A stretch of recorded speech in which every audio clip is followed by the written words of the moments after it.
तृणमूल कांग्रेस के उम्मीदवार तपस मैती ने एक मॉडल डोमेजूर के साथ साथ एक सुपर स्पेशलिटी हॉस्पिटल बनाने के मकसद से अपने चुनाव अभियान की घोषणा की है।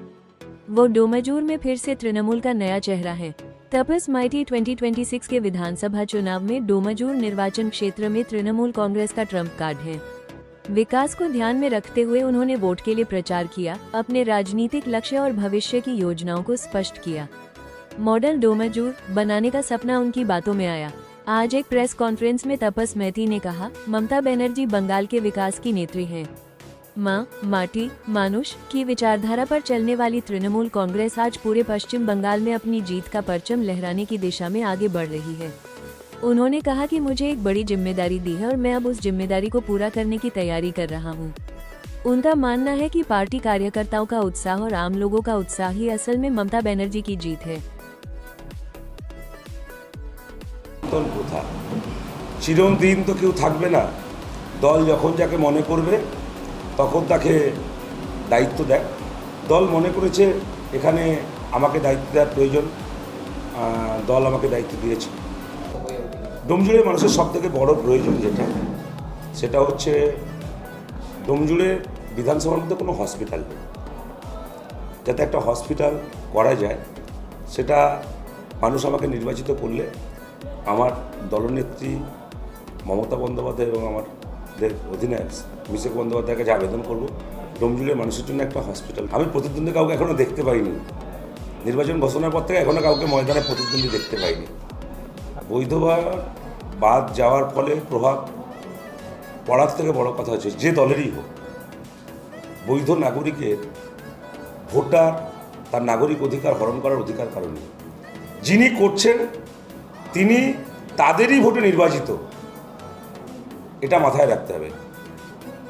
আমরা বৈধ ভোটার বাদ যাওয়ার থেকে বড় কথা মানুষকেই হয়রানি, মানুষকেই সমস্যার মধ্যে ফেলার বিরুদ্ধে মানুষ গণতান্ত্রিক উপায়ে বিজেপি এবং বিজেপি পরিচালিত নির্বাচন কমিশনকে তার যোগ্য জবাব। অনেক সমস্যা ছিল, তার সমাধান হয়েছে, অনেক কাজ হয়েছে, কাজ কিছু অসম্পূর্ণ আছে, কিছু কাজ শুরু করতে হবে। উন্নয়ন এমন একটা বিষয় যে একদিনে শেষ হয় না। আজকে একটা উন্নয়ন শেষ হলে আরেকটা উন্নয়নের চাহিদা আসে। আমাদের দেখবেন পারিবারিক জীবনে, ব্যক্তি জীবনে, আজকে আপনি একটা বাড়ি করলেন, টালির চালের বাড়ি ছিল, কালকে মনে হয় ছাদ চাই, যখন ছাদ হবে মনে হয় দোতলা হলে ভালো হয়। এর কোনো শেষ নেই। মানুষের উন্নয়নও ঠিক একই, আজকে একটা শেষ হচ্ছে আর একটা ডিমান্ড হচ্ছে। বাংলা বিরোধী শক্তির বিরুদ্ধে সমস্ত মানুষ এক হয়ে বাংলা বিরোধী শক্তিকে পরাস্ত করুন। ডোমজুর ইতিমধ্যেই জিতে গেছে।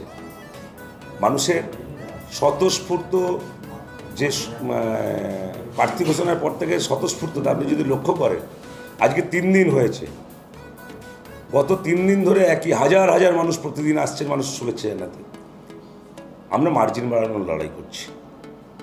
দলের বিধায়ক দলের গাইডলাইন অনুযায়ী কাজ করেছেন। প্রতিটি মানুষ ভিন্ন ভিন্ন ধারায় কাজ করে। আমি দেখেছি কিভাবে আরও বেটার কাজ করে। আমি যেহেতু এখন বর্তমানে হাওড়া জেলা পরিষদের পূর্ত কর্মাধ্যক্ষ আছি, আমিও একটা প্রশাসনিক জায়গায় কাজ করছি। আগামী দিন আর কিভাবে কাজ করলে মানুষের প্রত্যাশা পূরণ হবে সেটা আমরা নিশ্চয়ই মানুষের কাছে ভোট চাইতে যাব।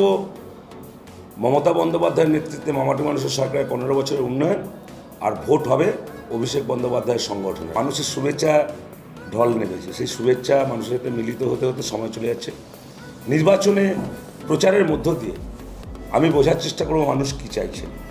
তারা প্রচার করতে গিয়ে যখন মানুষের কাছে যাব, মানুষের প্রত্যাশা অনুযায়ী আগামী দিনের রূপরেখা ঠিক করবো উন্নয়নে। যখন সরাসরি মানুষের সাথে যাব, মানুষের কাছে যাব, তাদের বক্তব্য অনুযায়ী আগামী দিনের উন্নয়নের রূপরেখা ঠিক করব। কারণ মানুষ কোনটা বেশি চাইছে সেটার উপর আমার উন্নয়নের পরিকল্পনা ঠিক হবে। দেখুন, আজকেও আমরা না বিধায়ককে পাশে পাওয়া, স্থানীয় বিধায়ক যদি নির্বাচিত করে, স্থানীয় বিধায়ক 24 ঘন্টা থাকি। আমি এই ডোমজুর কেন্দ্রের সভাপতি দলের, দীর্ঘদিন ধরে কাজ করি। আমি পঞ্চায়েতের মেম্বার থেকে জেলা পরিষদের কর্মাধ্যক্ষ, তো প্রতিদিন মানুষের সাথে আমার যোগাযোগ আছে। নিশ্চিতভাবে নির্বাচিত হলে মানুষের সাথে এই যোগাযোগটা অটুট থাকবে। একজন রাজনীতি কর্মীর কাছে, আমার মতো বুথ লেভেলের কর্মীর কাছে এটা বড় পাওয়া, এটা অত্যন্ত খুশি। কোনো ব্যক্তির বিরুদ্ধে আমার বার্তা নেই। তৃণমূল কংগ্রেস এই নির্বাচনী লড়াইয়ে নেমেছে উন্নয়নকে সাথে নিয়ে। আর আমাদের বিরুদ্ধে যারা, তারা বাংলা বিরোধী দল, বাঙালি বিরোধী দল। আজকে বাঙালিকে হেনস্থা করার জন্য এসআইআর নিয়ে এসছে, বাংলা ভাষা বললে বাংলাদেশি বলছে, আর বাংলায় অর্থনৈতিক অবরোধ করে বাংলার উন্নয়নকে স্তব্ধ করে দিয়েছে। বাংলা বিরোধী ভার্সেস বাংলার পক্ষের দলের মধ্যে লড়াই। এই লড়াই বাংলার মানুষ বাংলার পক্ষের মানুষকে যেতে হবে। অঞ্চলে অঞ্চলে কর্মী সভা করবো। আগামী পরশুদিন ঈদ আছে, ঈদে মানুষের কাছে শুভেচ্ছা জানাতে যাব, মানুষের সাথে মিলিত হতে যাব। তারপর আমাদের কর্মী সভা কমপ্লিট হওয়ার পর ডোর টু ডোর ক্যাম্পেইন শুরু করব।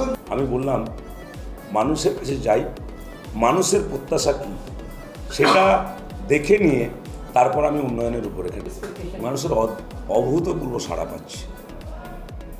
মানুষ কিভাবে রাস্তায় বেরিয়ে এসে শুভেচ্ছা জানাচ্ছেন কল্পনা করতে পারবেন না। যেখানে যাচ্ছি, যে অঞ্চলে যাচ্ছি, মানুষ মমতা বন্দ্যোপাধ্যায় ছাড়া কিছু বুঝছে না, এটা আমি পরিষ্কার। খেলা প্রতিদিন হচ্ছে।